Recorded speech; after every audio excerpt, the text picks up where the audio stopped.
ऐसा होगा मस्त प्लान है। হেল্ল' গাইজ, মই মুনীন্দ্ৰ। কম্পিটিশ্যনবোৰ কৰাৰ পিছত কম্পিটিশ্যনত প্ৰাইজ পালে আপোনালোকে প্ৰাইজবোৰ কালেক্ট কেনেকৈ কৰে তাৰ এক্সপিৰিয়েঞ্চটো আপোনালোকে মোক কমেণ্ট বক্সত জনাব। আৰু আজি আমি প্ৰাইজ ল'ব আহিছোঁ সভাপতি আৰু সম্পাদকৰ ঘৰ বিচাৰি।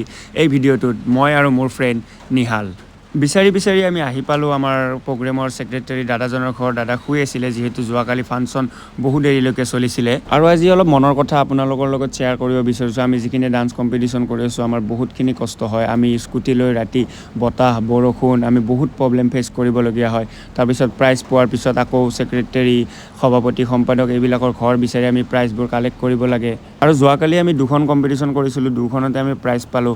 এখনত দুজনে ফাৰ্ষ্ট পালোঁ আৰু এখনত মই ছেকেণ্ড পাইছোঁ, সি ফাৰ্ষ্ট পালে আৰু সেই প্ৰাইজ লৈ আহিছে। সি এতিয়া পইচা গণি আছে প্ৰাইজৰ।